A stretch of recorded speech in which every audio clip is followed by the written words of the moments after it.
I think we can assume that these entities are more advanced than us. Why don't they just come out and podcast with us about what's on their minds? You're more advanced than a cockroach. Have you ever tried explaining yourself to one of them? In episode 336 of the Retro Rewind podcast. Retro systems online. Reflux capacitor fluxing. Scanning room space-time for The Mothman Prophecies 2002. Rewinding in 3, 2, 1.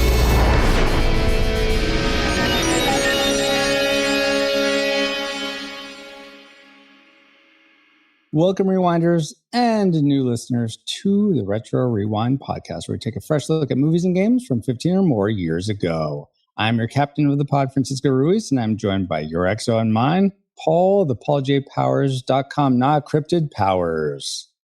Wake up, number 37. Where are these Christmas presents flying around me?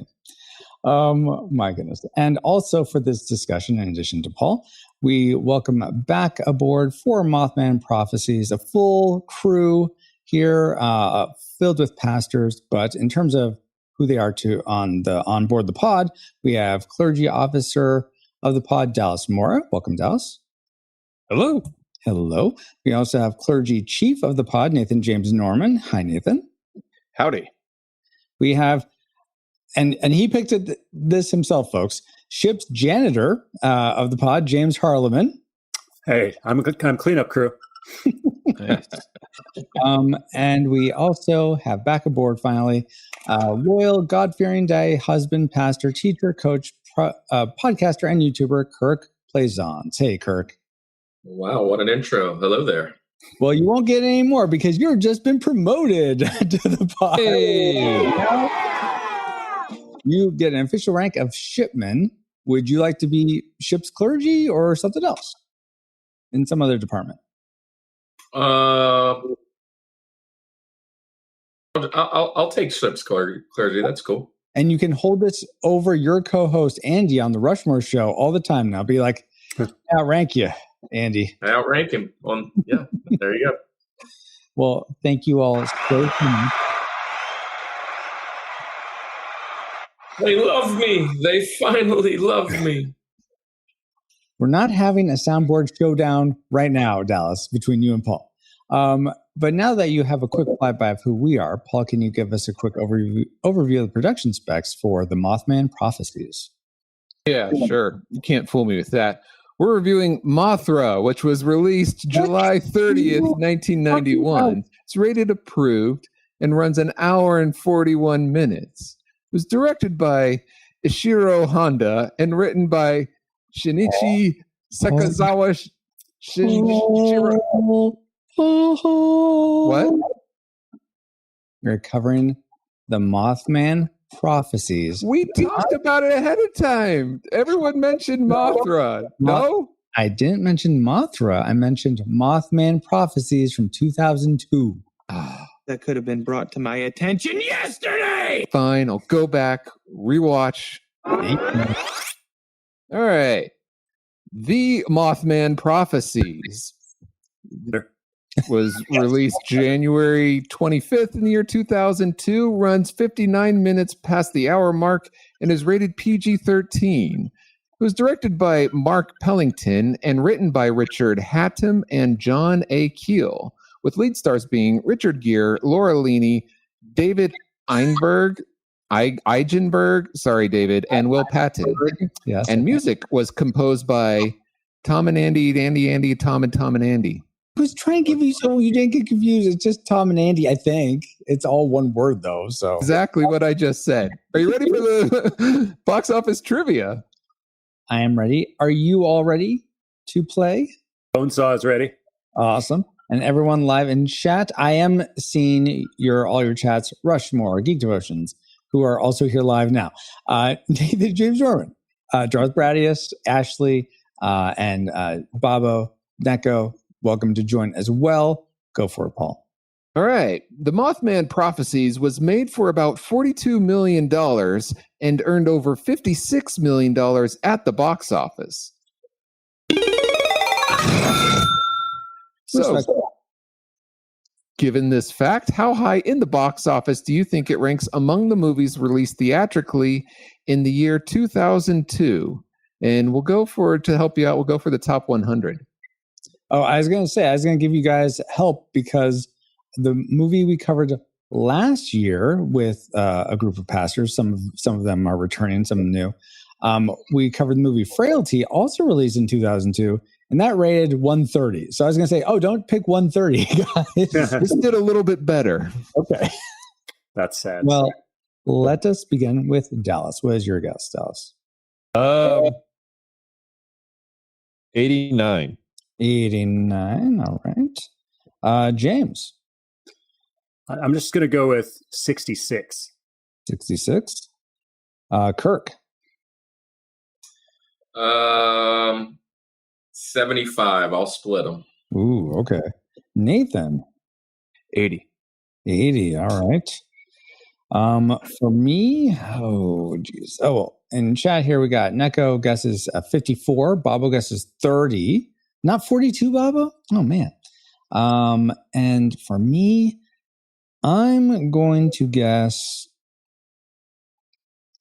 You know what? I'm going to be generous. I'm going to guess 50. All right. Paul, where did I think Kirk had the winning strategy because it was right at number 75. Oh, really? Wow. Okay. Well done, Kirk. Good job. I was going to say 37, but I didn't think it was that good.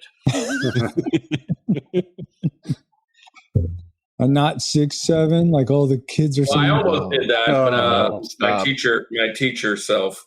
Edna mode. This was a brain rot free place. Not wrong. As a teacher, I hear that more than 67 times a day. Right. Yeah, I believe it. Well, thank you all for those. Thank you for those factoids, Paul. And let's see if any of them factor into our memory mind meld or subsequent roundtable discussion, which we'll get into once Alice has located our target film. Alert. Alert. Target located. Spoilers incoming. Establishing analysis vector. Hello? It's real, John. Without warning, it appears. Without reason, it happens. I saw something. Just like this. Critics are calling the Mothman Prophecies bone-chillingly, back-crawlingly, heart-stoppingly scary. Richard Gere, Laura Linney, the Mothman Prophecies based on true events. Rated PG-13. Opens everywhere January 25th. Yeah, I'm pretty sure. Crawlingly. Yeah, all the adverbs you can muster. That's how people actually talk. Yeah, I think so. That was the most early 2000s trailer I've seen in a while. Pretty much. And it brought back a lot of memories of the early 2000s and also Will and Grace because, Deborah Messing, we'll see her in time apparently. But what did we collectively remember for the Mothman Prophecies? Let's merge our memories together for our memory mind meld synopsis of this film. I don't remember anything except white text on a black background, and the American gigolo is in it, and he blinks a lot. Spooky things began to happen in the town he moved to. Maybe Chicago? Someone goes missing. Then the man with the gerbil loses his wife in a car accident. After that, Grace from Will and Grace goes crazy after seeing flashes of two creepy red Mothman eyes that are definitely not brake lights. The runaway bride's husband-to-be spends his first night finding a pretty woman, but some chapstick stops him faster than an officer and a gentleman. Then the white-haired dude that is not Steve Martin barely survives a bridge collapse that the Mothman was warning people about. I don't remember seeing any moths, but there could be a million. Wow. Yeah, based on those memories, or I should say, see that movie. And just the fact that you think this is a different movie tells me that our memories were decepted. So based on those memories, as flawed as they were for Mothman Prophecies, what rating did they lead you to predict for this film before you rewatched it? Classic, nostalgic, or tragic? I'm going to start with Nathan this time. What was your prediction, Nathan? I couldn't remember anything other than Richard Gere and maybe a motel room. So I guess tragic. Tragic. Okay. That's very fair. Kirk, how about you? Yeah, I was trying to figure out if there was another rating that ended in the IC that we could find for this, because I didn't think it was going to be any of them. Okay. So in my mind, I was like, I feel classic, but I can't remember enough. So maybe I'm wrong. So I'm going to go classic. Classic. Okay. Nice. James, how about you? I'm still trying to get over it. The only thing I remember is Richard Gere in a motel room. Out of context. Anyways. Pretty Woman, right? I think I've seen that movie. More upscaled room, but yeah. It's still a hotel. Because I couldn't remember anything, I figured, well, it has to be tragic if it was so forgettable. Oh, So I predicted tragic. Tragic. That's so funny. Dallas? It's funny because I had a similar reasoning. Anyway, I'll get to it later. I have vague memories of this movie, but most of my memories are seeing it on the shelf at Hollywood Video when I was working there. And we had a plethora of copies. So that told me that it did well in theaters. And so I'm going to say nostalgic at best. Nostalgic. All right. Paul, so tragic since you couldn't remember anything? No, I couldn't remember, but people have asked me through the years, and when I say people, I mean like maybe two at the most, if I've seen this and if I'd recommend it. And I enjoyed it when I saw it, and I said, yeah, I think you would. I'd say check it out. So that's classic. I predicted classic, even though I don't remember it. I remembered enjoying it, so I predicted classic. Do you recall, Paul? It seems like this is one of those movies we may have seen in the theater together. I could have, and I had a similar conversation with my wife. But my wife and I got married in 2003, a year after this came out. So I thought it was one of those movies, Francisco, that we would watch in the dorm rooms before then. But obviously, that's not the case. No. Yeah. So it may have very well been that we saw it together, maybe in the college. You know how they kind of released in between those movies that were on camp? Wait, I graduated in 2000. Yeah, you graduated before that. Yeah, never mind. That doesn't make sense either. I don't know, Francisco, to tell you the truth. A lot of memory problems associated with this movie. Yeah. Did you see it in a motel room with Richard Gere? There's a guy with white hair next to me. He was blinking a lot. Anyway, for me, some nostalgia for Paul. His prediction, my prediction is likewise nostalgic. I remember thinking this movie. I remember liking it, but I don't know if I would like it enough to make it nostalgic. I'm really glad we're reviewing it because I only remember that I liked it, but who knows how my taste may have changed since then. So it'll be interesting to see if any of those reigns pan out. But first, let's get into the things we liked most about the Mothman Prophecies. Let's kick a bar. Best bits. Yes, and our best bits of the Mothman Prophecies are brought to you by PaulJPowers.com. PaulJPowers.com. Yes, indeed. As if there were another. And thank you, Paul. And let's get into those things we liked. Let's begin. I'm going to begin with Dallas. What's one thing you liked about this film? I honestly, just from a film point of view, I enjoyed the transitions. They did a really great job of the style transition where you zoom in on like a lighting source and it comes out in a different space, still keeping the motif of things. And it helped kind of with the pacing of the story a little bit to keep you going. And so just from a technical standpoint, I appreciated that. Yeah, absolutely. I both my likes were of equal sort of value. Like I didn't know which one could really be my classic mirror. They're both like really good to me. So just in keeping with the conversation, that's going to be my first like as well. Is I thought the camera work was telling as much a storyteller as the actors and the direction and the music. I felt like it really was a key piece in helping to tell this story. Like, yeah, I'd agree with that. Yeah, all the bokeh effects and the weird eerie lighting is just great. So I just really appreciated it. let's go to James next. Did you enjoy anything about the cinematography, or was there something else that made your first like? Well, I actually was thinking about this. It came out in 2002, which is really just at the end of the X-Files. And so you're just coming off, and it reminded me very much of just tonally, even the color palette. Yeah, it seemed like it was writing the X-Files vibe. And also, one review I read looking back was actually called it a creepy thriller that poses more questions than it answers. And I kind of miss that. In our Wikipedia generation, there's a lot of films that it's like they over-explain everything to the point of making me want to pull my hair out. It's been very tragic. And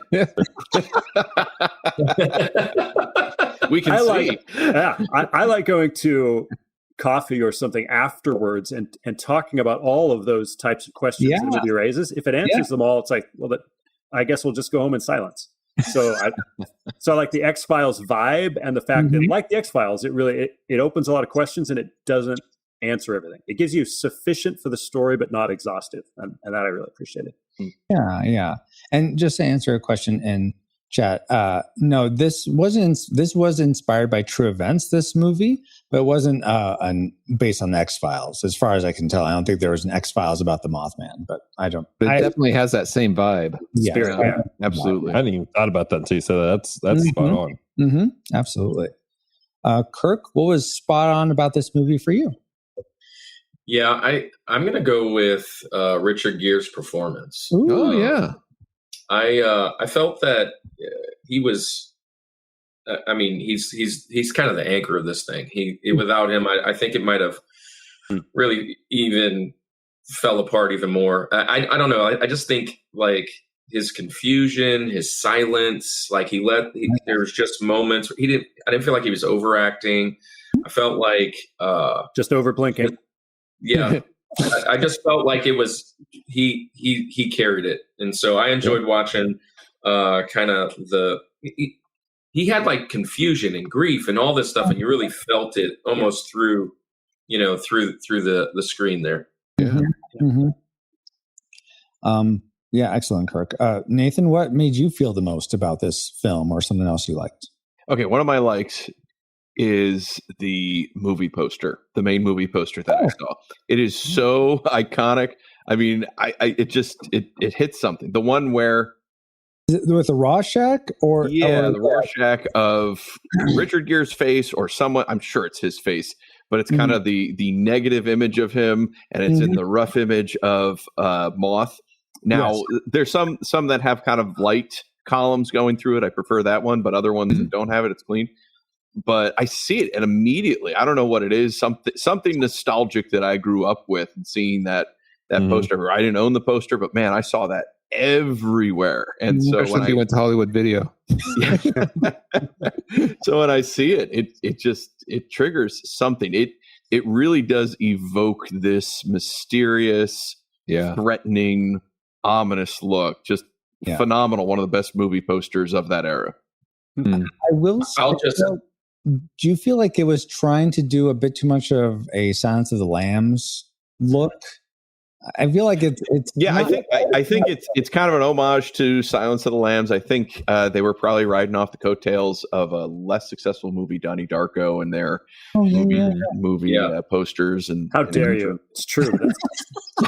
Honestly, I didn't have this as one of my likes, but it was a potential.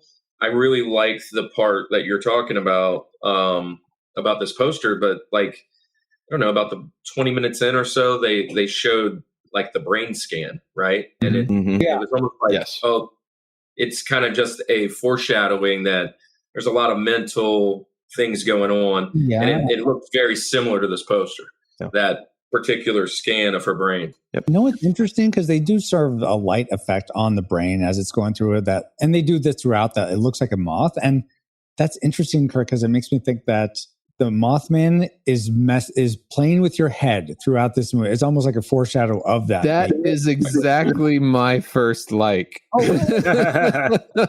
Is all the imagery of the moths throughout the film, and even some aren't even moths, but it's like symmetrical on the same side as the other to kind of like and sometimes there's like glowing red lights in the middle. Sometimes it's not glowing red. It's like Christmas trees on either side that look like wings or something. It's like different things the motif throughout the film that's kind of a little fun to look for. Yeah, absolutely. Awesome, guys. Well, that was our first set of likes. Now let's get into the things we loved most about the Mothman Prophecies. I'm going to start with Nathan this time. What did you love most about this film? Yeah, similar to what Paul was just saying, the imagery factor, I think they did a really good job with this. So, you obviously had that Y that was appearing in different places on the front of the car. But even the cars that were in the water, when they pull up, you see the image in the car lights, and I thought that was well done. I didn't catch that. That's cool. Oh, wow. Yeah. So go back and watch it, because when they pull up and you see all the cars that are underwater, you can see the Mothman Y symbolism. I think, but more than that, like they had a lot of. It's a Y. Sorry. They tried to use a lot of good imagery. So, for instance, where you had, what was her name? Mary. So you had Mary, the wife, when she is in the thralls of the Mothman entity, and they're put her into the MRI or the brain spec scan, whatever they're doing. They kind of show her, and she's like encaged by this thing. And then after she's died, they have a point of view monster image come up behind Richard Gere while he's grieving. And it almost like the monster enters him, and he looks around like, what's happening? And then one of the very, very soon after that, there's a shot of him leaving the house, and he's shot from behind a wrought iron fence, similar to that cage that Mary was behind. And so John, Richard Gere's name in the movie, John is behind that wrought iron fence in the same way she was behind the cage. So now it's like saying, okay, now he's enthralled by this entity or by this creature. Oh, wow. So there's a lot of stuff like that. And I don't know if anyone commented on this, but William Butler Yeats did a poem like back in 1919 called The Second Coming. And it was almost like this new monstrous entity being born. You've heard the line before. The poem ends with, "And what rough beast, its hour come round at last, slouches towards Bethlehem to be born." Right. That imagery is kind of evoked throughout this this movie. And in fact, I was that poem just kept running through my mind. And I think the screenwriters wanted us to go towards, if not this poem, but that kind of like horror of I don't think I've ever heard that line before, let alone the poem. That's interesting. Yeah, the Second Coming, William Butler Yeats. It's a horror poem. It's not supposed to be like, oh yeah, this is nice. Yeah, that's why it's interesting. It's like a nursery rhyme. Yeah, yeah. It's your kids before they go to bed. Yeah, no, but I really appreciate a lot of the imagery that they were trying to put into this, and some of it was better executed than others, but some of it was really well done. Yeah, absolutely. Well, now I have a spiritual speculation question for you. Don't forget, Paul. James, let's go to you next. What was the most interesting, or the thing that really captivated you most about Mothman Prophecies? Well, I think what really kind of landed me is right at the middle of the film is the best part of the film, and really summed up the conversations with Mr. Leak or Professor Leak. Oh yeah. Were certainly because they're the best things that you want to go out and talk about afterwards. And maybe that'll lead into some of that speculation later. But just that idea where he talks about the window washer. Yeah, and there's just some great analogies and ideas to stimulate. Like, how does this? You had some of that in the opening too. That's like you're more advanced than a cockroach. You know, it gets your brain turning on things. Like a cockroach maybe doesn't work for me. I was looking at my dog the next day. It's like my dog understands a certain number of things that I communicate to it, especially if there's anything food related to it. But then it's like, but how much does the dog? I have this level of perception. It's like that idea unlocks just all this interesting speculation about how these creatures work, or how and you apply this aliens. Spiritual beings, whatever it is, you sort of run with that. It's like, okay, this movie now has my undivided attention for the rest of the film, even though the middle really is kind of its pinnacle. But that's we'll get to that later. But wow. I think that might have been the best quote of the whole movie. To be honest, I was like, oh, that's good. I could probably write a message on that. That's pretty cool. Well, the thing where you say there's a car crash 10 blocks away. That window washer up there could probably see it. That doesn't mean he's God or even smarter than we are, but from where he's sitting, you can see further down the road. It's like, I will say that line, I've seen this movie one other time when me and Paul maybe saw it in the theater or saw it at home, whenever. That's the line that stuck through me these last 23 years. So that is very poignant for sure. Yeah. I felt bad for forgetting it. I was like, how did I forget that scene? Yeah. Awesome. Let's go. Because you were traumatized by the memory of Richard Gere in a hotel room. It's true. Blinking. So much blinking. You guys know that, right? You guys. Yes. Oh yeah. No, you're right. I was 100%. Watching during. Okay, this is something everybody knows. Okay, I just want to say a blinking. A blinking. A blinking. Hold the reins, man. Dallas, why don't you take the reins and give us your classmaker? Yeah, so similar along to the transitions, but the film as a whole, from the technical side, as far as the way they made the transitions, the cuts, the camera angles, you hit on this in the front end. The camera work was a fantastic piece of artistry as a whole. The way that they framed things, what Nathan was talking about, the way they captured stuff, storytelling, I appreciated it. It wasn't just on a tripod in a corner, but they wanted you to feel the film at the same time. So the moments where things were just like bat crap crazy and you didn't know what was going on, the camera part of that distortion for us was because of the way they did the filming itself, the way they had the angles and everything. And I appreciated the artistry within that. And I feel like so much of that was captured on film through lens effects, not just digitized after. And I feel like maybe I may just be a nostalgic curmudgeon. Curmudgeon, sure. No, you're totally right. I just feel like you don't get that type of filmmaking.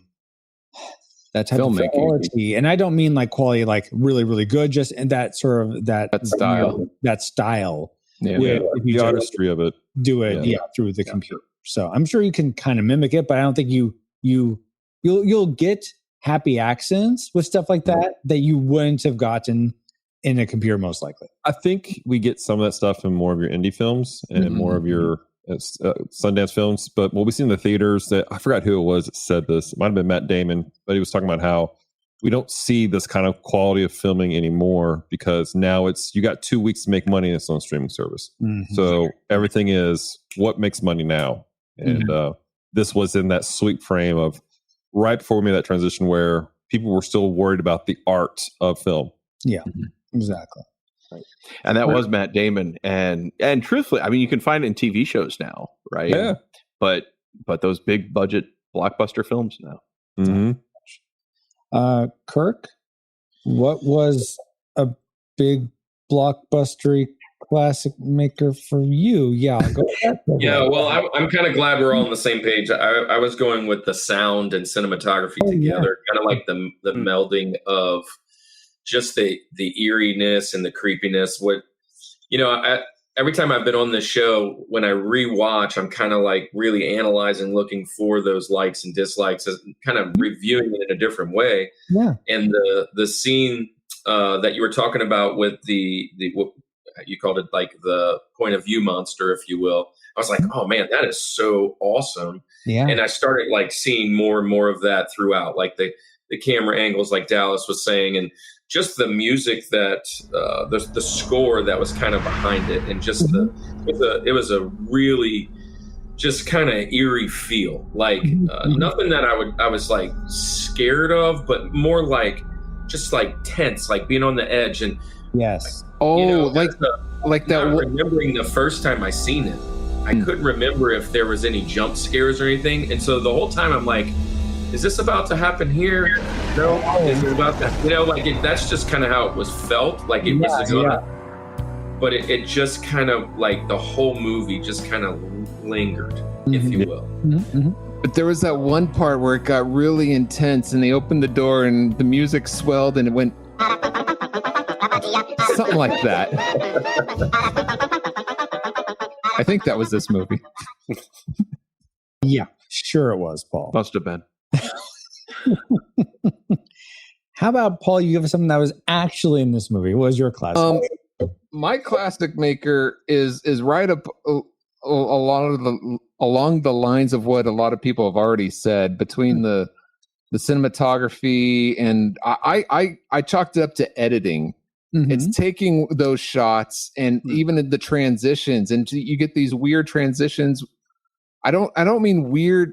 It is weird, but not in the typical way. Like if you hear just talking to somebody, oh, it's weird. No, it has like this eerie feel to it. Yeah, it's purposefully weird, right? Yeah. And combining that with the sound and everything, I just thought the editing, it really emphasized the eeriness of this film. Yeah, like one of the times was as John, Richard Gere's character. He was like kind of looking dead at the camera and kind of just talking, and then it just like flashed and showed him somewhere else and then came back. And I was like, well, that was an interesting addition. But things like that happened throughout, and it was kind of like that gave you kind of that, weird editing, if you will. Unsettling, yeah. And added to the mystique. Yeah. Mm-hmm. So for my classic maker, it wasn't so much editing or the music or anything like that. It was one moment toward the end of the film. I was so I'm trying to think of the right word. Just really, really engaged and uplifted by Connie, Laura Linney's character. She's calling Richard Gere on the phone. He goes back to Georgetown to wait for this call from, he thinks, his dead wife, who's going to call at noon. And then Connie calls like 10 minutes before, say, hey, what you doing? How about we talk for like 10, 15 minutes? I mean, we know that she knows. Yeah. And eventually... I didn't pick up that she knew. I'm pretty sure. Like, why would she call right at that moment? And because that's the way life is. When it rains, it pours. It all happens at the same time. The way she responds about, she knew. Yeah, how subtlety is lost on me, so I did not get that at all.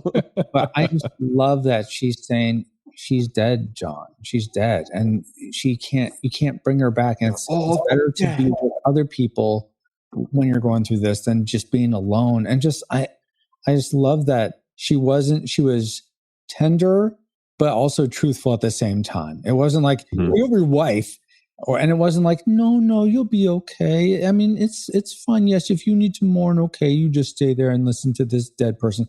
I mean, and just being very truthful about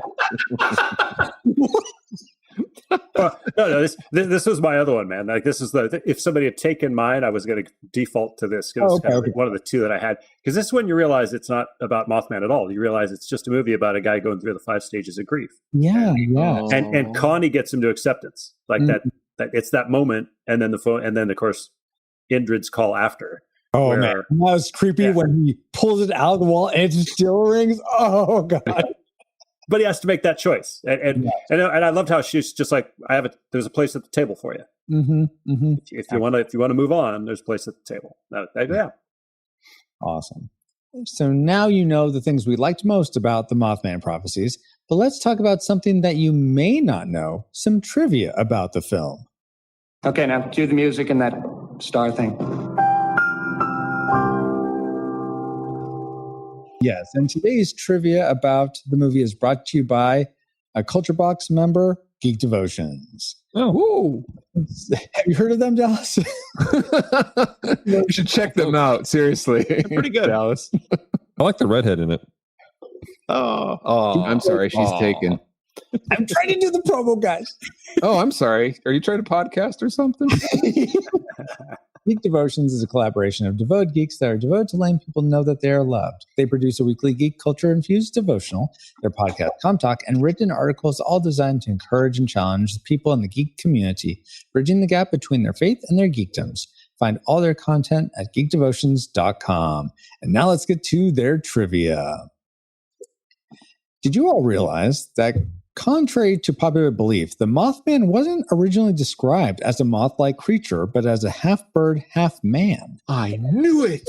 No, I didn't. Many skeptics have attributed sightings, and this is mainly about the Point Pleasant sightings, but many skeptics have attributed sightings of the Mothman to a bird not native to Point Pleasant, like a snowy owl, which got lost and ended up in the area, frightening locals who would have been unfamiliar to the bird. Local hunter Ace Henry shot and killed such an owl in 1966, after which the initial wave of sightings seemed to stop. Said owl was stuffed and is on exhibit at the Mothman Museum in Point Pleasant, identified as the body of Mothman. Oh, how sad. Poor owl. Just got lost. Just wanted to get home. With that in mind, though, do you have any experience where something seemed out of the ordinary, even supernatural to you, but then you found a more mundane explanation to what you had experienced? So I'm going to start with Paul. The only thing that comes to my mind is something that I mentioned on the podcast before. It might have even been the last episode, where something that I thought was supernatural is like whenever I'm with a group of people and I turn around and everyone's gone, I think they raptured and I'm by myself. And it turns out, no, they just went on without me. It's they went on with their mundane. All right. Let's go to Nathan next. Years ago, I don't know, 17 years ago, ChristianGeekCentral.com. Actually, at the time, I think they were the Spirit Blade podcast. Yeah. Peter Franson asked me to review, what was the movie called? Paranormal Activity 2. Oh wow. Okay. And so I said, sure, I'll go do that. I hadn't seen the first one, but it was streaming. So I watched it, and I watched it with riff track. So it's a comedy track that goes along with it. And the first movie was so genuinely creepy, though, even with the comedy, right? It just really effective film. Yeah. And so I go to, my wife was out of town for the night. So I'm in the house by myself. I go to bed, and then all the things in the movie start happening to me. Doors are opening and closing by themselves. I'm getting mysterious claw marks on my body. And then at 2:30 in the morning, I'm dead asleep, and the window right next to my head starts bang, bang, bang, bang, bang, bang, bang. I'm like, oh my gosh, what is it? What is it? Right. And I open it up, and my cat's banging her head against the window, which she never does. I'm like, what is this? So I open up the window, and there's like this big tomcat on the back fence, and he's like flipping us off, and she's getting ticked off that she can't get at him. And then I realized, it wasn't ghosts or demons. It was my cats, right? They were opening and closing the doors. They were the ones clawing me and biting me in the middle of the night, right? Wow. So I always tell people, right? I always default, hey, is it supernatural, or you could have cats, right? Either or. It's the same thing. Yeah. So yeah, no supernatural effects. It was just all cats, all of them, inside, outside. Yeah. Very good, very good. Kirk, let's go with you next. Yeah, similar story, except I don't have cats. I was kind of thinking that, sometimes middle of the night, hear a little rumbling going around. Usually it's my refrigerator or my kitchen, and I realize it's my kids. But I mean, when you mentioned it, I was like, usually this is kind of you're by yourself, no one's home, you hear something, you go on over, and the air conditioner's blowing something that's not normally there or whatever. So I couldn't really come up with a specific idea, but I mean, almost 50. This has happened several times in my life where I'm like, let me just move that balloon my kid left here in the living room. Right? Yeah. So, yeah. All right. Let's go to James next. Well, he said it had to be one that turned out to be something more mundane. So I was like, well, I can't tell the story I was going to tell. Now you've piqued my interest. No, go ahead. But the one I will tell is that turned out to be mundane. So the window right here in my room actually just peers out into, there's a deck. There's a deck, and then it's enclosed. So really, there should be nothing under there, right? Okay. So I was doing a sermon prep or something down here, like late night in my room, and it was probably I was probably reading a comic book. Let's be honest, but and they make Bible comics. Come on. And I would get up and stretch, and so I pace, and I just you sort of leisurely kind of look out the window. It's sort of a lattice, so you can kind of see if it's raining or whatever's going on outside. But so I look out the window, and about 5 feet back, there's a set of eyes looking in at me. Oh, and it's a human face.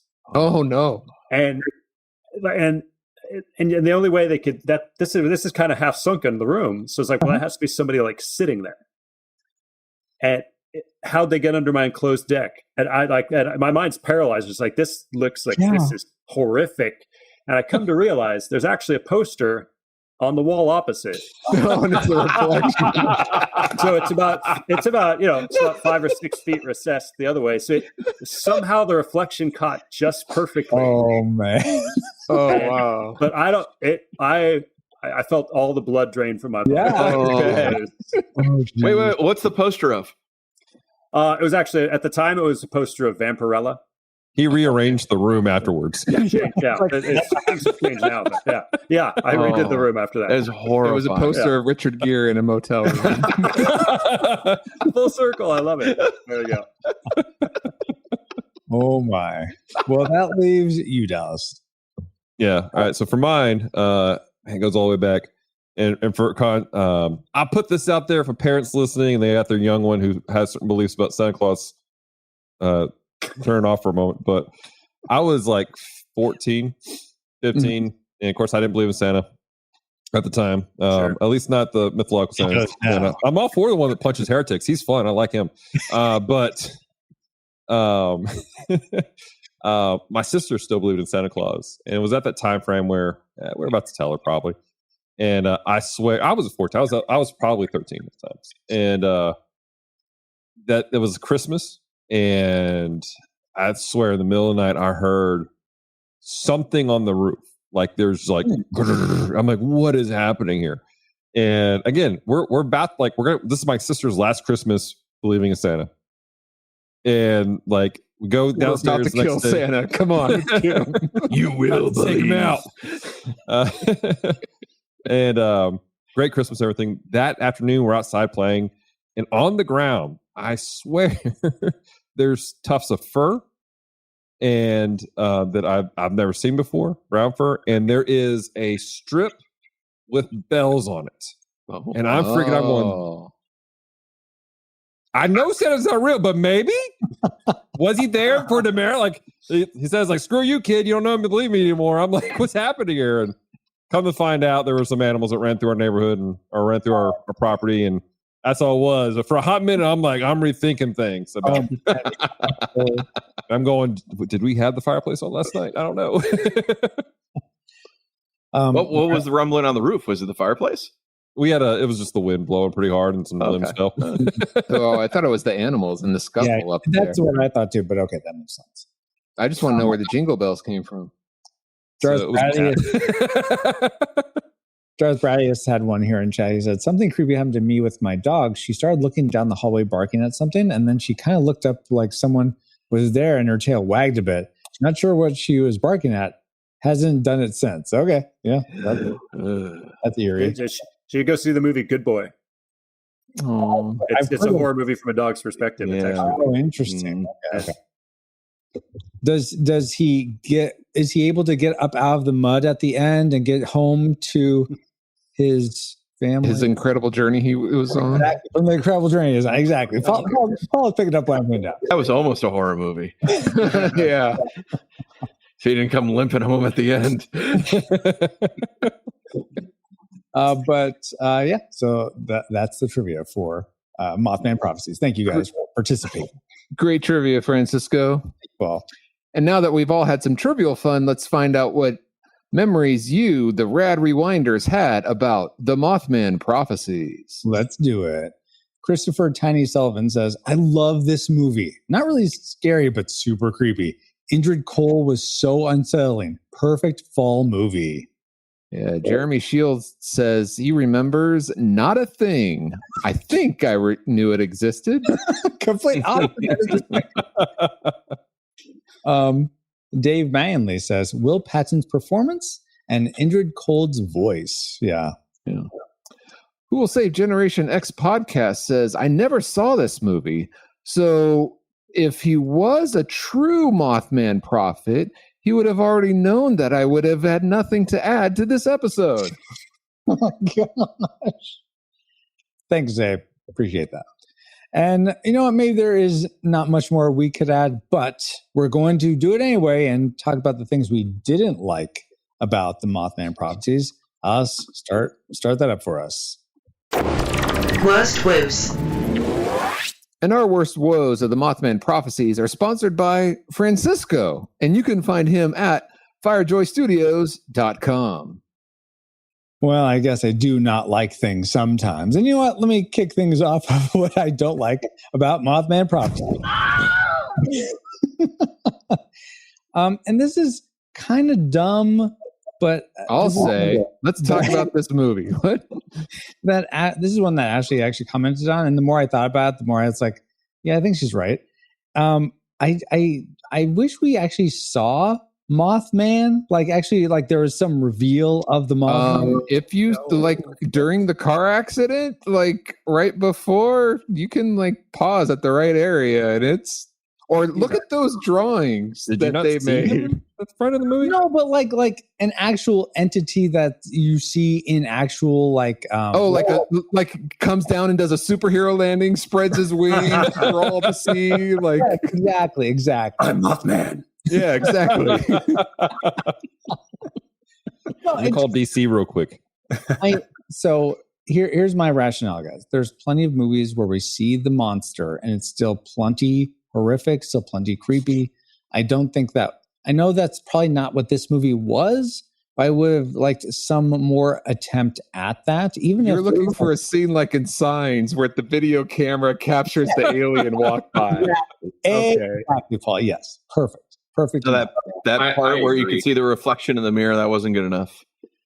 You saw him. I agree with that. That was very creepy, but that was a bit too Exorcist for me. So that looked like Richard Gere sitting in a motel room. He was standing next to it, but yeah. Oh my! So that's the first thing I didn't like. Let's go to Kirk next. What's something you didn't like about this? Yeah, well, I was just saying that I totally agree with you, Francisco. That was one of my many questions available, but that's not my dislike right now. My first dislike is more so that, and obviously it's a psychological thriller, and you've got to kind of watch this movie with a different kind of lens. But I just didn't like the fact that aside from the 4 or 5 main characters in the film, right, who were all kind of agreed and kind of were following along with the story, nobody else really was in panic or worry. Like, I felt like there should have been a town hall, like, hey guys, this just happened. This weird guy showed up, or whatever. Like I don't think they're talking. The town is talking to each other. It's not that they're talking to the police, but the police aren't saying, "Oh, this person had a very similar experience." So, I don't disagree with you, Paul, but I don't like that it was just understood. Like, it just felt like you're just letting this weird guy hang out in your town. But even that, like his boss back home and his friend and everybody just in this movie was just like, yeah, this is almost like it's just, this is a Tuesday. Like, this is just how this happens. This was before video cameras were everywhere. This was back in the early 2000s, like at the very beginning turn of the millennium. Things were like, yeah.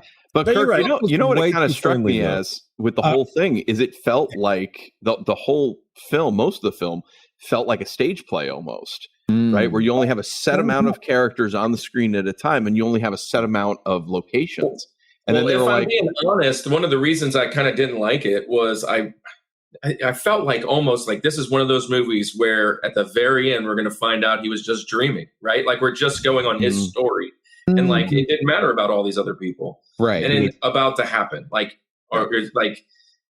it didn't take you that way. So no, I agree with you. I think it was a little bit for me to add some more detail with that. Talking about it's not a dream; it's a true story.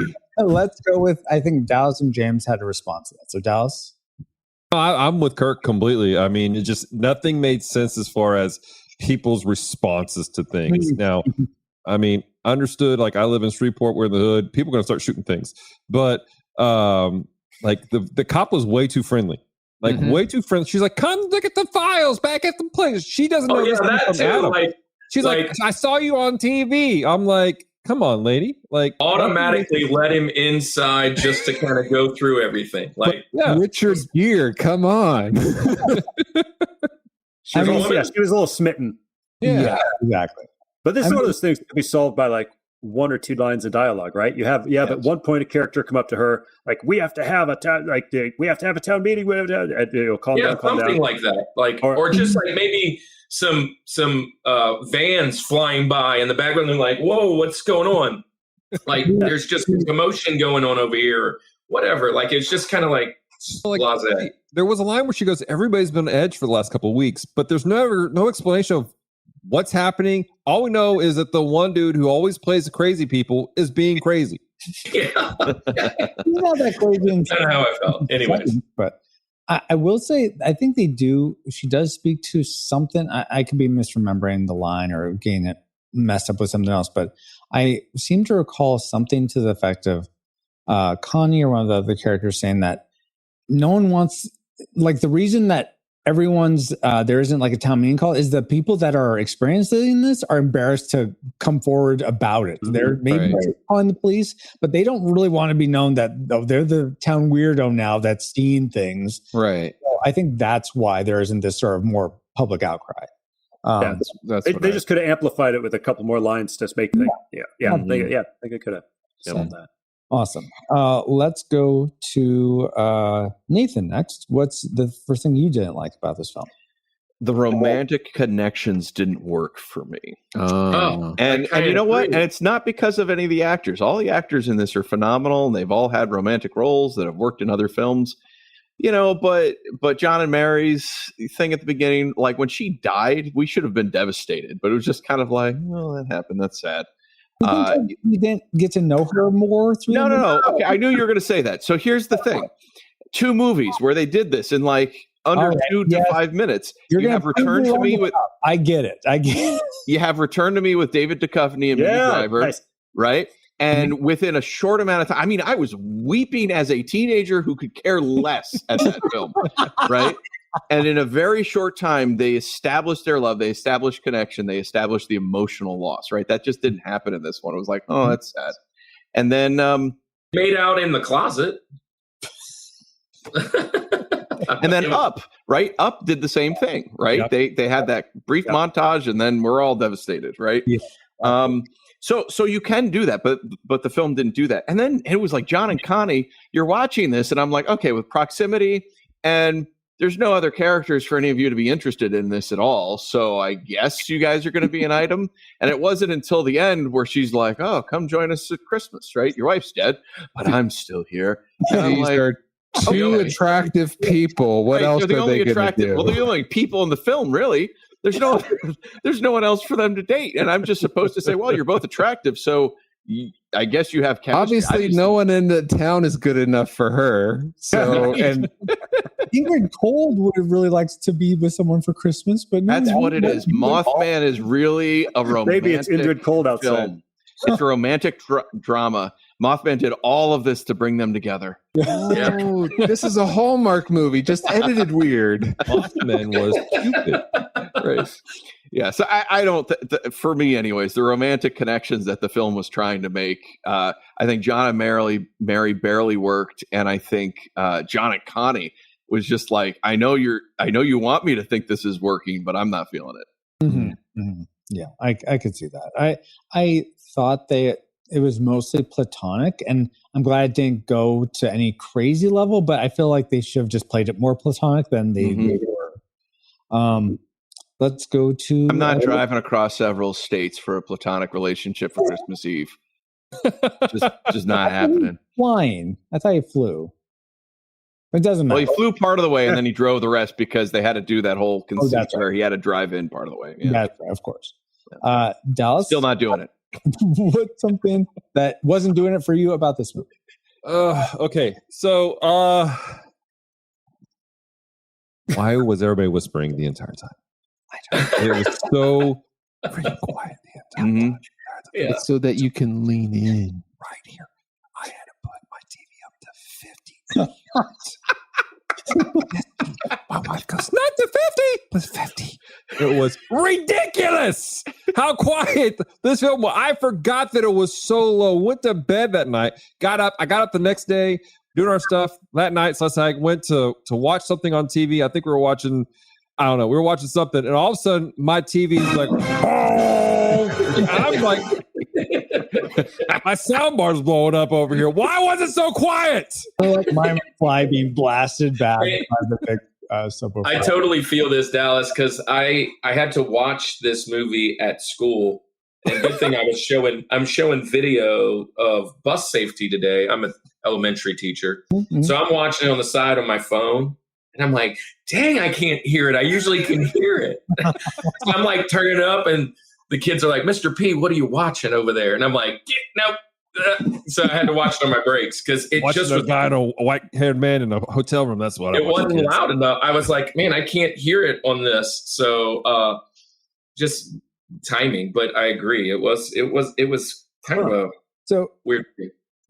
Maybe for me, me and Ashley always watch movies with subtitles now, just for that reason, because sometimes you can't see what it is, or I can't hear without subtitles. Yeah. That is a hot take. My wife does that, and I can't stand it. Oh, okay. Well, I'm with you, man. In your solution, though, Kirk. Yeah, a tech reason for that, though. Just for our listeners, a tech reason is because our TVs are so small, they put the speakers either on the back or pointing down, so the sound's not coming out correctly. So Dallas's sound bar is the correct answer. So you have to buy an external speaker that's pointing towards your face, right? So that your ear holes can actually hear the sound correctly. And I listened to this with the headphones. Oh, really? And it's I recommend it because you can hear the subtlety. Now, if you have students in the background making noise, I understand you can't do that. But yeah, I was in Dallas, I think you mentioned this when you saw it was like dark and stormy and everything. For some reason, when I watched this, it was all like pitch black, and I had those earbuds in, and oh man, that's the way I recommend to do it. Yeah. Cool. Headphones if you have it. All right. Was there a problem in the 2000s where we did this, where everyone's dB was super low? Because the several early 2000 movies were just quiet for the horse. Problems. Like I said, I can't hear without subtitles. I think we just talked quieter then. I promise you, I did not.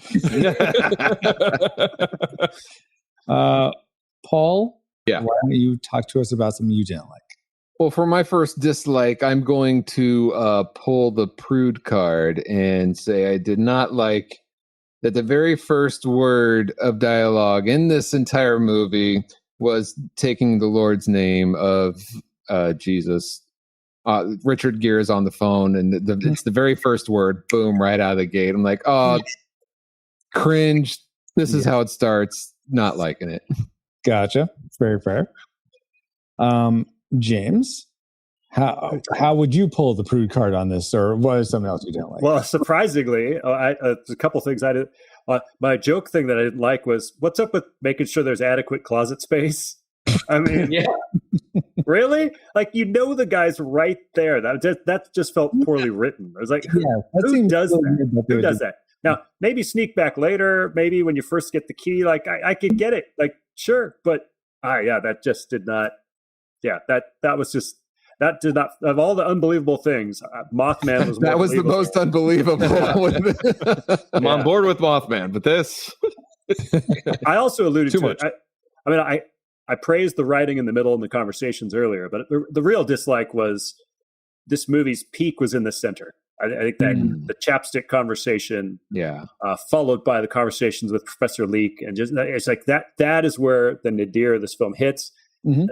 The bridge collapse and things that in some ways just almost felt anticlimactic. Mm-hmm. Yeah, I don't know how they could have. I was thinking there like how they could punch it up or make it. How could you have the climax reach that same height?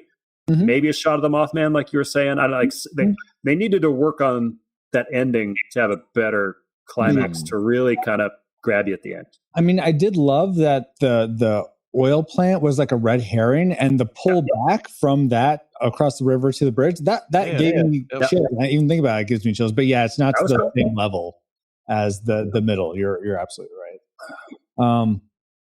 All right, guys. Well, great. Now let's get to the things we hated most about this film. Was it the ending? Was it the beginning? Maybe it's even the middle. Maybe some people disagree with James, didn't like that. But let's talk about our tragic makers. Let's begin with Dallas.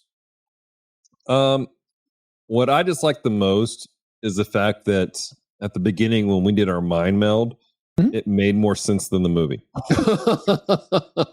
This whole movie, I'm going, what the crap is happening here the entire time? They were saying something like, why is this here? Like, what's taking, like, is it just to add to the confusion? Because you're doing a great job. But I was just shot the entire time. And there were just so many moments I was like, this is just wasted airtime. And again, it was just nonsensical so many times. Did it make sense? Celeste is looking at it. She's going, what are we watching? I'm like, Richard Gere in a hotel room. Blinking. Honestly, I feel like you're making a case for this movie because prophecies sometimes don't make sense in of themselves. And so this movie, you need like an interpreter, and then they do at the when they're fulfilled and the things are done. When this movie was done, I was still going, what? The only thing I understood was the most like obvious thing about her dying in the floating in the water and wake up 37. That's the only thing that like connections make sense to me. Okay, that's gonna happen. But you didn't get that when he heard the 99 will die in Denver and they saw on the TV, you weren't getting that? Well, no, you did that. But after that point, when she said her portion about the water and everything like that, I was like, okay, this is gonna happen at the end of the movie. Okay. You know, cool, we got this. But just the cut of the whole film was just not functioning for me. Gotcha. Okay. I'd like to take a moment because Dallas, you mentioned one of the things you had a question on. You said, I think, and this was in a chat beforehand. So I think it was you. Correct me if I'm wrong. About the drawing? Yeah. What was your question? How did they not know that something was wrong when she's using charcoal to draw these insane imagery? Like, again, I've worked with chalk before. That doesn't just, or charcoal rather, that doesn't just, neatly go on and your hands are fine. All right. So she's so crazy she licked it off her hands. It would be on your tongue. That's sir. fair. Or maybe I don't know because I had friends who were stupid. Or I took it as a possible answer is that like when what's the coach of the Titans when he was writing down a number or something, he later opened it up and there was an imagery of the Mothman. He said he didn't draw that. So that appeared like maybe it just appeared in her book at the same type. I don't know. I feel like the ending that Kirk proposed of him waking up later and realizing a lot of this was a dream would have made the film better for me. Oh, like, that would have made it worse. Wake up in a bed with Julia Roberts and move on with another film. Okay, you might have me there. I so agree. Though I like that part, but I hate when movies end with "and it was all a dream." That's like, I hate Super Mario Brothers too. I just like if he woke up and he from the dream sequence and like halfway through the film he wakes up and then we have a continuation of the story with things putting together all the weird crap we saw. I could rock with that. I was about to say, or maybe have a Grace from Will and Grace wake up and but then she sees like she's in the hospital room, but then the news shows like, oh, these people died on the plane crash or this bridge fell, that kind of thing. Yeah. But honestly, I disagree. I liked the spiritual message that there are other beings in this world that kind of also know what's going on like we do. Yeah. Well, okay, that's fair though. But we want to focus on the things we hated most. So, Paul, what did you hate most about this film? I honestly thought this movie was slow and boring because as good as the cinematography is and all the editing is, it's just way too long. This was 2 hours. It could have easily been an hour. It could have been an hour if you cut out a lot of the fat, like Dallas was Probably would have talking made about. sense then. Yeah, but I mean, after the guy says, "Oh, okay, don't go back," like he's or after. Sorry, there's too many guys. After the guy says, after Richard Gere is talking to the guy in the city, and the guy in the city says, "Don't go back. There's going to be a catastrophe. You're going to die or whatever." Mhm. I'm like, oh, okay, we're finally getting to the climax here. Okay, this has all been building up. The Mothman has been telling people, like, wherever the Mothman is, there's catastrophes. So the mystery solved why these are appearing. Here's the big reveal, because there's a catastrophe. Okay, this I thought was ushering in the climax. Okay, let's get to the catastrophe. But then I happened to pause it and look, and there's still 45 minutes of the movie left. This is just way too long. Yeah, I agree. That's fair, Paul. That is very fair. I think you're all ADHD. Yes, I'm medicated, but yes. Well, from I assume a non-ADHDer, James, what's your tragic maker? Oh, let's see. I was trying to think of something that there was a tragic maker that really did it for me, and I may have already blown it with the fact that I just thought the back half failed to live up. But I mean, the only thing is, I think Richard Gere is a great actor. But as I have said many times, just the blinking gets to me. I couldn't. Really? I'm always a little unfocused when it's Richard Gere.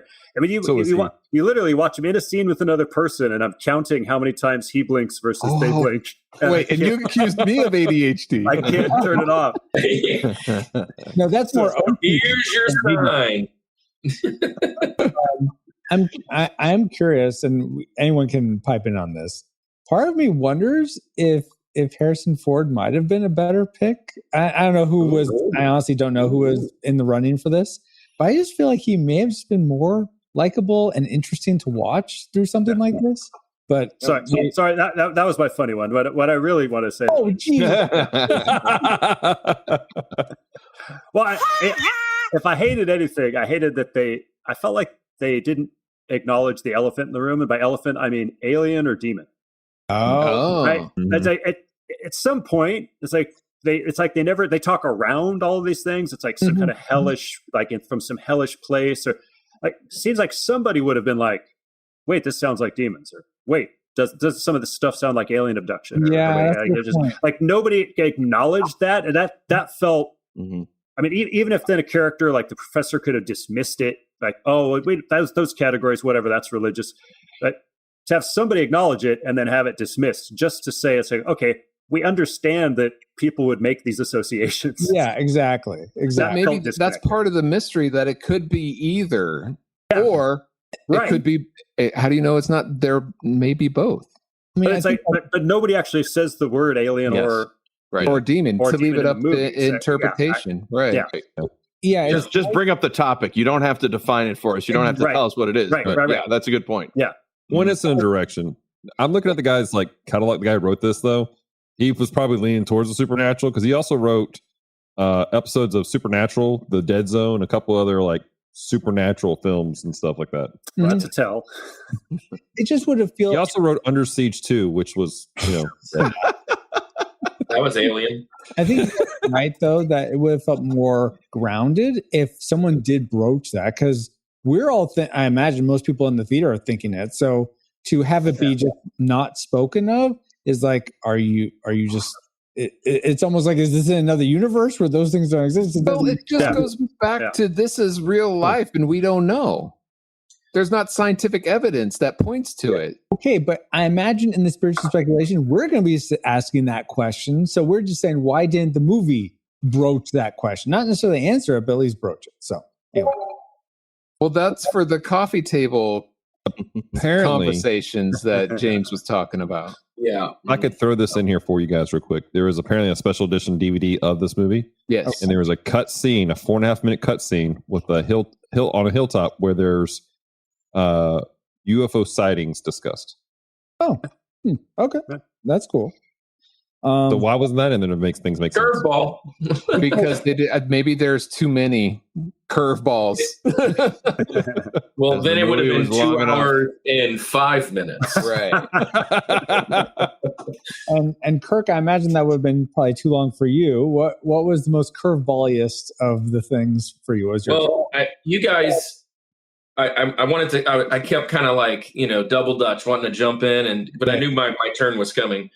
I think you guys all kind of nailed it so far. For me, and James, you said it in the beginning. You kind of like the coffee, let's go have a coffee and talk about. But I thought there were just way too many unanswered questions. Mm-hmm. Just like I like getting to a spot where there's like a few, and maybe what's going to happen in part 2, or let's read the book, but like I just felt like there was loose ends everywhere. Like, for instance, you see the Mothman drawn, you see like maybe a little bit, and Francisco, you mentioned this, but mainly after that first scene, the first wreck, it's just kind of hinted all around. It's kind of like you're like, so, and then what did he have to actually do with Indrid Cole, and how that mix, and why did we see his wife again? And why did she bring him to DC? And why did he have to go to DC before he went to the bridge? Why didn't he just go to the bridge? What is all happening here? Why this? Why that? Why did he choose? And so I just felt like there was just a lot of like kind of what Dallas was saying. I was just like, okay, like, and why him? Why did they pick him? Like, why is he the chosen one of this disaster? Like, I was just like, what is going on? Like, sounds like life. West Virginia. Why did he drive for 2 hours? What was that time frame? What actually happened? Like, yeah, who was the person that was knocking on the neighbor's? I could answer about at least half of those for you, but we don't have that long of a show. I know. Now, I figure it's all supernatural and all those things, but like, there's just to me, there was just a lot of can you just make it a little more clear? Because I want to feel the creepiness. Well, just one I'll give you. Like, it's why is the Mothman? Why is it Indrid Cole? They're all the wife. They're all the same thing. It's what the professor says. He's like, or no, it's even in a conversation with him. He says, "What do you look like?" And the answer is, it depends on who's looking. Mm-hmm. Right. Yeah. Like, it's the same entity appearing as all those things. Like, it just.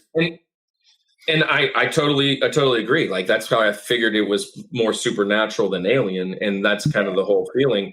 But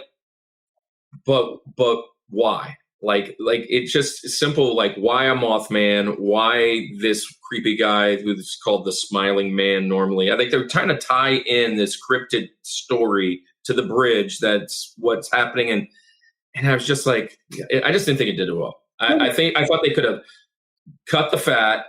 Had a better telling story, saw the Mothman one time. There's the story. Bridge falls. Would have been a better story. I don't know. Just me. So that leaves me and Nathan. My tragic maker is so epic. I'm just going to go first.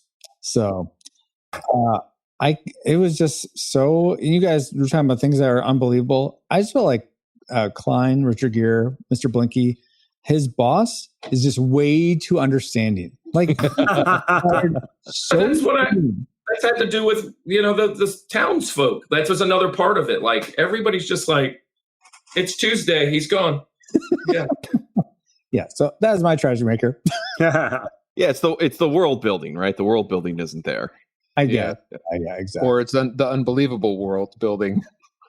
But Nathan, why don't you end us? And okay, I like to be a positive person, so before I lay into this film, which I am about to, I wanted to mention right next to me on this desk is my copy of Junkyard. Oh, wow. Just came in the mail. I can smell the ink on it. Looking forward to playing this with my friends and family. Nice. Junkyard Juggernauts. What a great game. I've heard of that game. I think it's a great game. Yeah. Find out more information about it at joyfirestudios.com. Perfect. Anyhow, I've been waiting all episode to do that. Okay. My dislike, my tragic maker, is the script. Okay. Now, I think that this film had a lot of good things going for it. I like the kind of creepy, esoteric, mysterious vibe. You know, one of my favorite films is Donnie Darko. I think they were kind of trying to like capture some of that going on in here, but they didn't get nearly as close to that kind of, I don't know what's going on, what's happening. Talk about unanswered questions, though. Anyways. Well, too many. But so, okay, here's my issues with Donnie Darko. I'll run through them real quick. Oh, yeah, absolutely. Tons of unanswered questions. My wife hates it for that reason.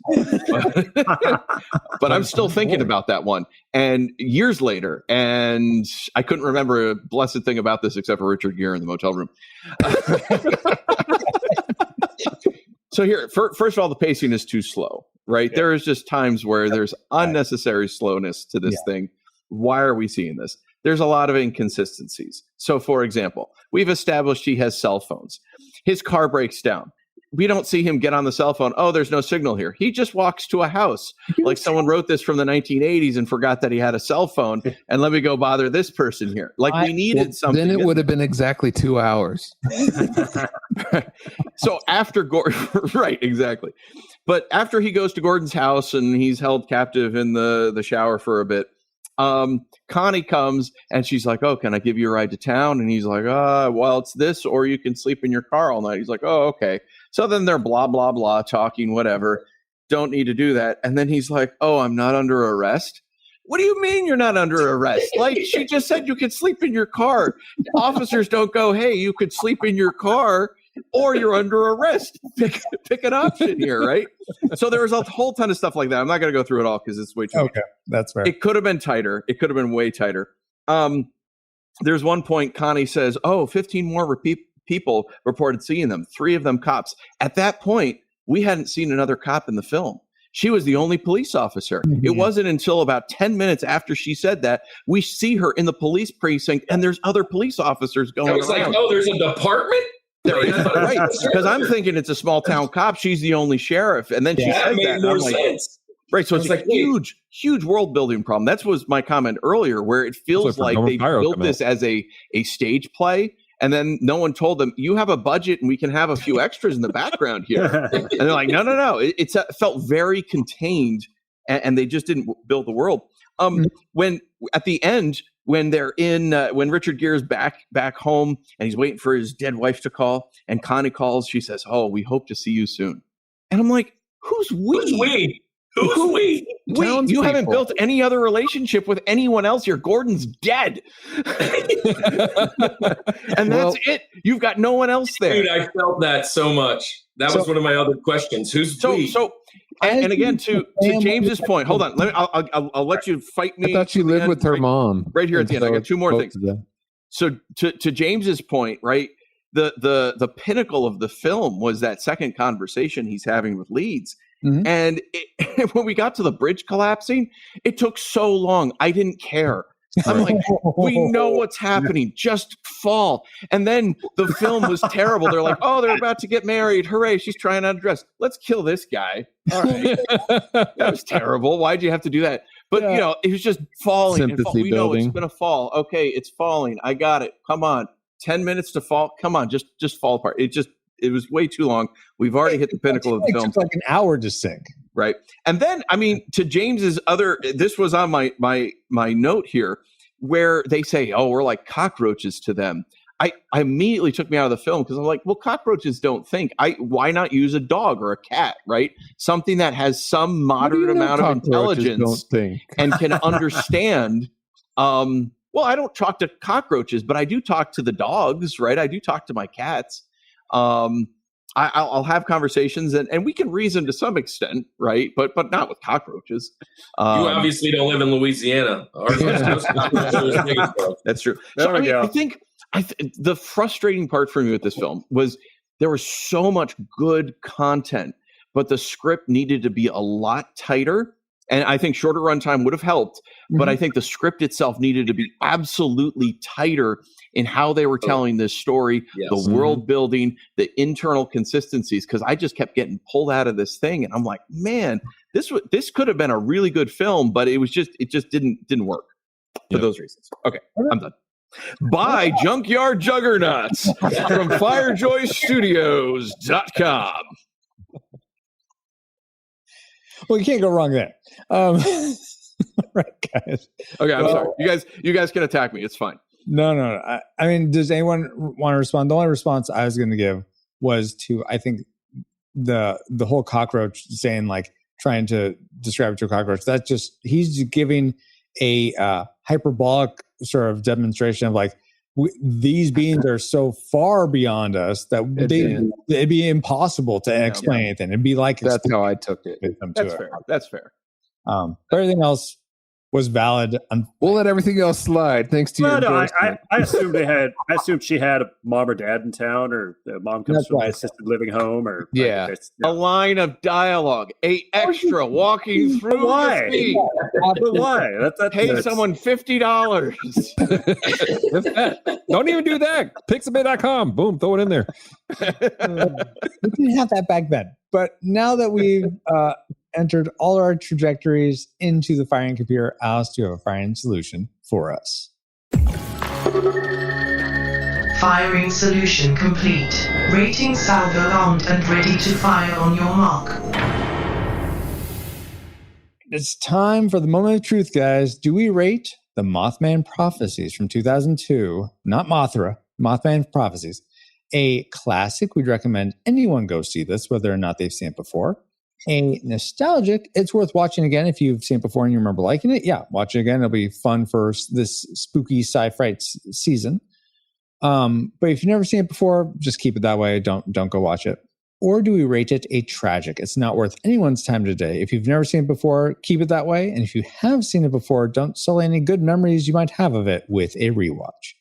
So we'll start with our guests as we like to. Dallas, you had predicted nostalgic. What was your final rating for Mothman Prophecies?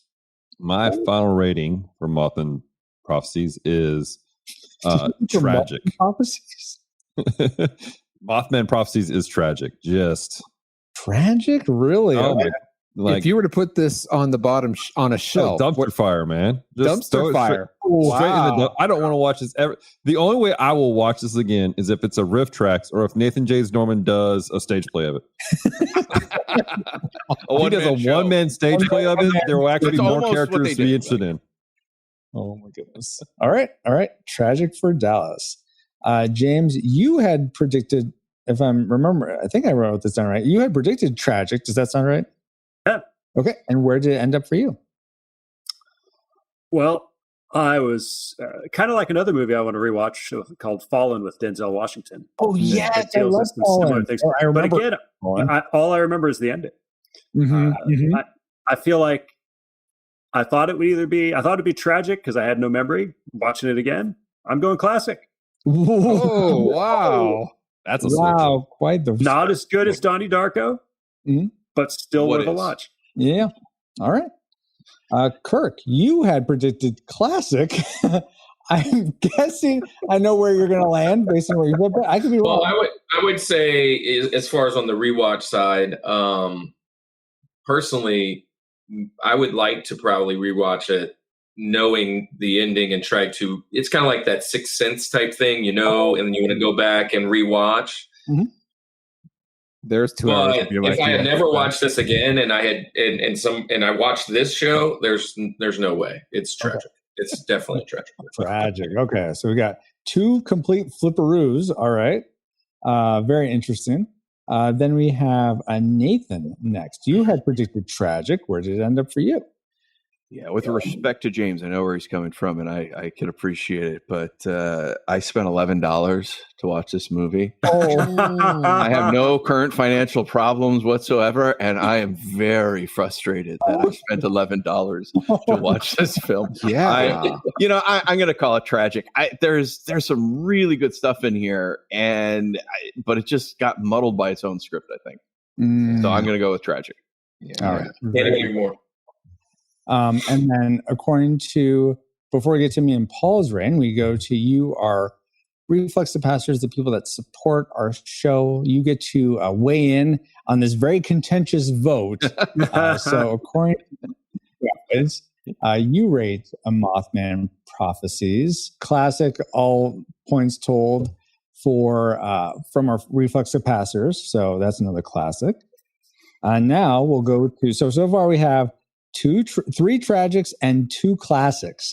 Very, very contentious. Paul, I feel like I'm part of the Mariners right now. This is tight. I need Paul to go classic just to land this plane on the old captain. Well, we'll see. It's nostalgic, Paul, but where is it? Right. And so my wife asked me after I watched this, so what's your final rating going to be? Because she doesn't listen to the podcast, to be honest, but she's curious.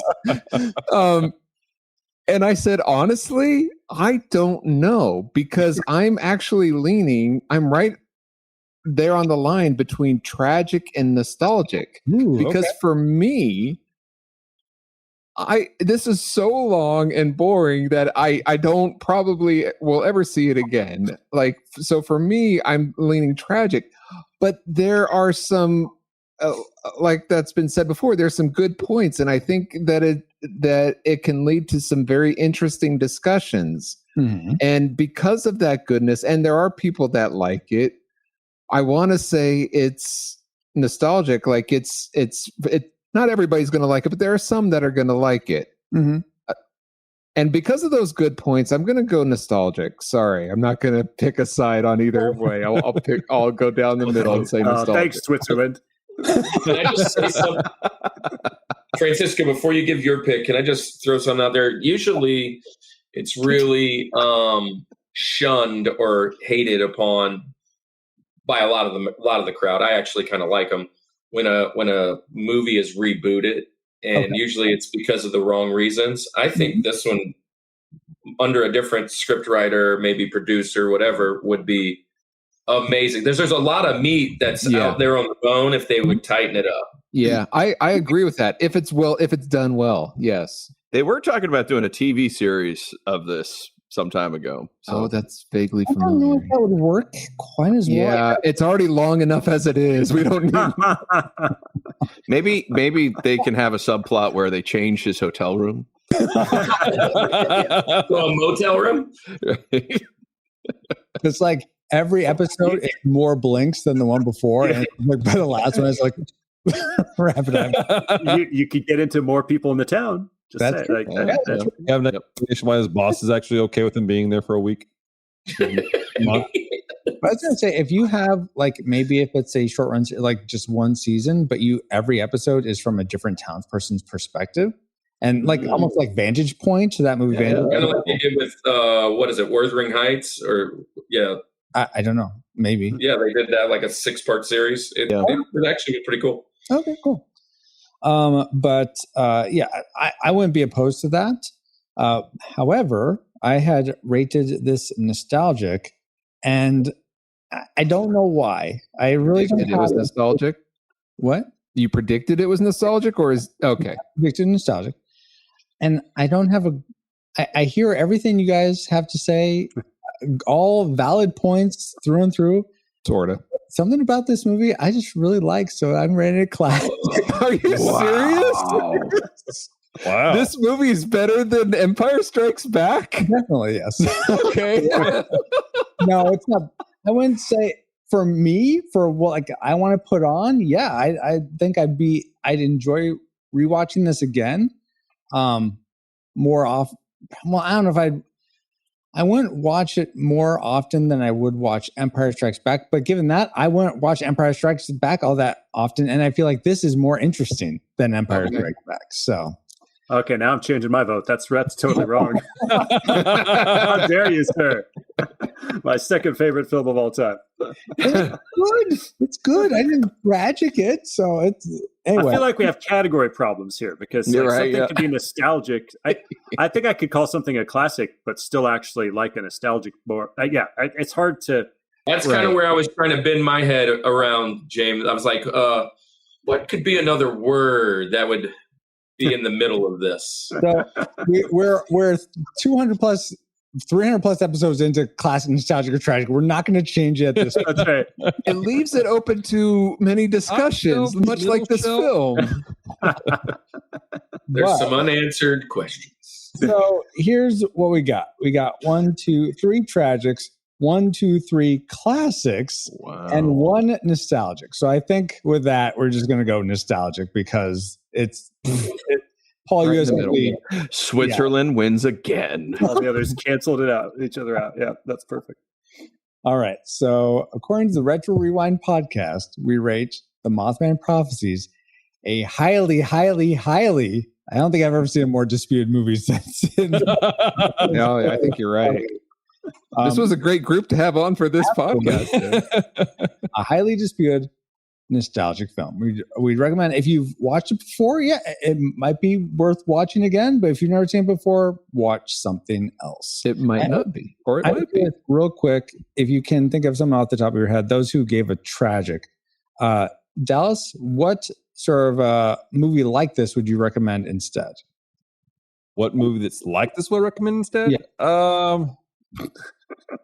Okay, you're too late. Kirk. Cheech and Chong. I don't know. Cheech and Chong? It was Up in Smoke, man.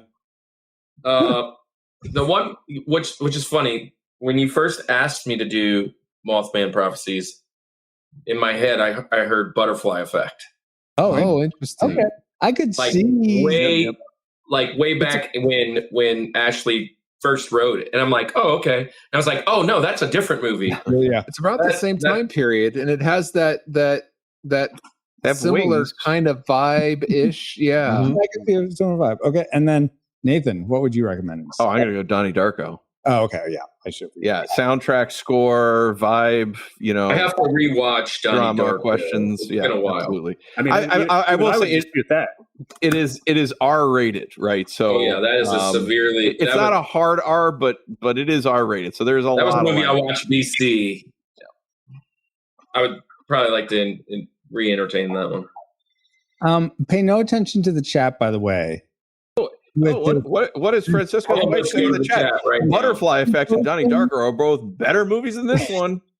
The Wrong Man Prophecies. Wow. Ashley Ruiz. # Francisco is wrong. Wow.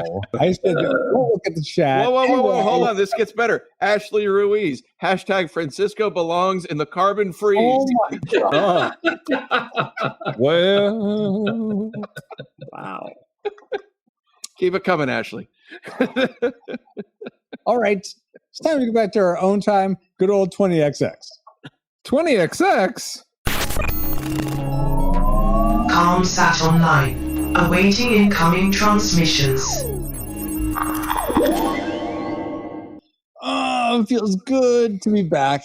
But we would have been able to travel back to 2002 to begin with if it weren't for our amazing reflux capacitors, namely Deborah Powers, Geek Devotions. Oh, you're right here. Woohoo! Drew of the Cellcast, Ashley Ruiz, belittling me in chat. How dare you? Kennethan, Fabulous Lomax, That's Our Bobo, D. Tungsten, Gerald Hafner, Cool Deluxe, Dustin He's a Big Deal Warford, Flux, Redeemed Otaku, Ryan Frostchat, in addition to one other awesome patron as well. Thank you all so much for keeping the gigawatts coming. And if you want to help keep us flying and get bonus content for your generosity, head over to retrorewiндpodcast.com/support or firejoystudios.com/subscribe to start.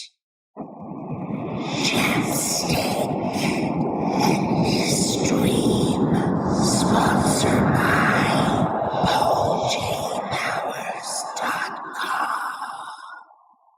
So, Francisco, that was a bit creepy, but are there any ways to support the show in non-creepy ways? Yes, Paul, actually.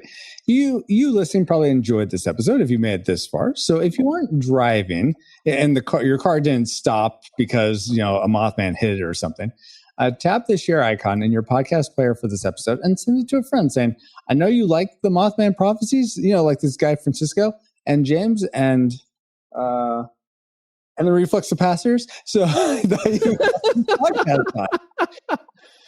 cool. And I'll bet they'll thank you for it. I'm sure they will. And speaking of thanking people, we want to give a big moth hug to everybody here for sharing their support and their thoughts with us about the Mothman Prophecies. And since I like to go alphabetical order, we'll start with, since Francisco doesn't have the guests in the show notes. I'll just guess it's Dallas. Dallas, where can people find you online? Is there anything cool you got going on that people should know about? Yeah, you can find us at geekdevotions.com, where you can find all of our devotions. You can find our podcasts on different things. As far as cool things happening, I'm not sure when this is airing, but in the beginning of November, Celeste and I will be at Louisiana DeltaCon in Monroe, Louisiana. And we're excited to have a little booth there for the day and come by our booth and say hi. Cool. Awesome. And J. No, wait. All right. I know it's Jay. Work for me. So is it James or is it? Yeah, Nathan James. Sorry. I was the James got me confused. I know. I was like, wait, there's two James here? So James, the Cinemagogue guy, thank you so much for joining us with your thoughts. And where can people find you online? Is there anything cool you got going on that people should know about? Oh, these days, well, we just finished 400 episodes of Popcorn Theology, the podcast. Yeah. And a lot of great content on there you guys can check out. Yeah. And of course, a sequel to Cinemagogue, The Marvelous Era, came out earlier this year. And you can find that on Amazon.com, as well as the director's cut edition of my original book. Kind of like Donnie Darko, the director's cut is better and bigger. So, okay, that was my question. Okay, good. I'm glad you answered it. Cool. And Kirk, thank you so much for joining us today. Where can people find you online? Is there anything you got going on that people should check out? Yeah, you can find us pretty much at The Rushmore Show on all the major outlets, whether it's our main spots, YouTube, Instagram. But a couple things that we got going on. We have 2 episodes left of our sports themed series. We're moving into food for November and December. If you know anything about us, we do 6 topics and we do them for 2 months apiece. Mm-hmm. So starting the beginning of the year, it's video games, then music, movies and TV, nostalgia. Right now we're sitting in sports and we finish with food every year. We're actually fully booked all the way up until movies and TV. Nice. Or music has got a few openings. A couple big things that we're working on. Much like you, James, Andy and I are working on a set of devotions that go along with those themes. Mm-hmm. And I've actually been tapping into a bunch of our creators, which then led me into making this. And hey, Francisco, thanks for helping out with this. This is the beta, if you will, but I made the Coalition of Christian Creators Directory. And all these guys right here are actually in this. Mm-hmm. And over 130 different Christian creators that we've been trying to tap into for inspiration, as well as whenever we run into somebody at our next convention, which is St. Tammany Collectors Con, small plug. If we run into someone that we are ministering to that is anime, we can hand them this book and tell them the 5, 6, 10 different people that love anime as well, but also really love Jesus. So, yeah, this is kind of what we've been working on.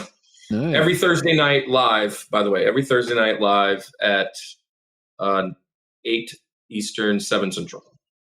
Cool. And Nathan James Norman, the guy who's up the latest of all of us out there in the East Coast. Thank you so much for staying up with us. Happy to be there. Where can people find you online? And is there anything you got going on that they should know about? Go to nathanjamesnorman.com. All the things are on there. Untold Podcast. We're still working on stuff behind the scenes, but we'll get some more stories out eventually. Awesome. And Crosstalk Podcast, that is a weekly podcast where we just take a Bible passage and work our way through. Crosstalkpodcast.com and fbcterrytown.org. If you want to see, is it org? Yeah, it's org. fbcterrytown.org. That's our church. It's in Terrytown, Sleepy Hollow area. The Headless Horseman is our school mascot. Wow. Mm-hmm. Well, I want to thank you all. And October is Pastors Appreciation Month, and all these guys are pastors in some capacity, and really appreciate you so much caring for your own flocks and people in your lives and ministering to them. And thank you so much for sharing your thoughts on Mothman Prophecies with us. Really appreciate you, Dallas, James, Kirk, Nathan.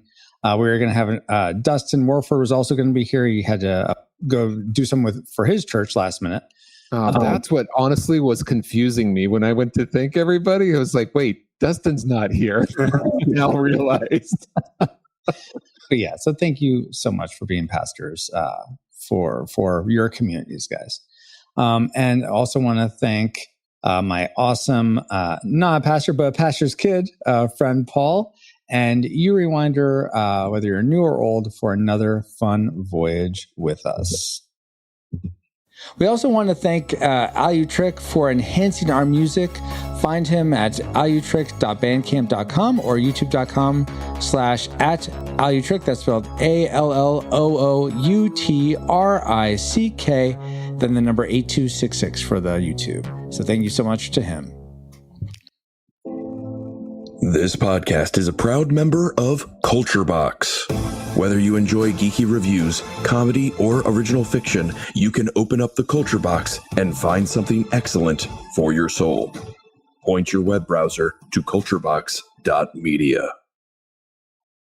As the ventriloquist just said, we are now part of Culture Box Media Network. Find all the shows unpacking truth through story, comedy, and geekery at culturebox.media. Thank you, EXO, and thank you for listening. We pray you're more joyful today than when you first hit play, but like a Pokemon, we gotta catch you all for Elf, our next adventure on the Retro Rewind podcast. Retro Rewind mission complete. Proceed to base to await next mission.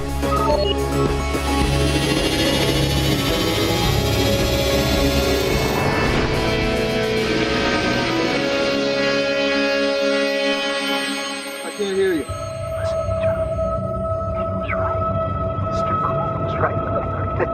Right. Who's right about what? I can't hear you. You're right about understanding.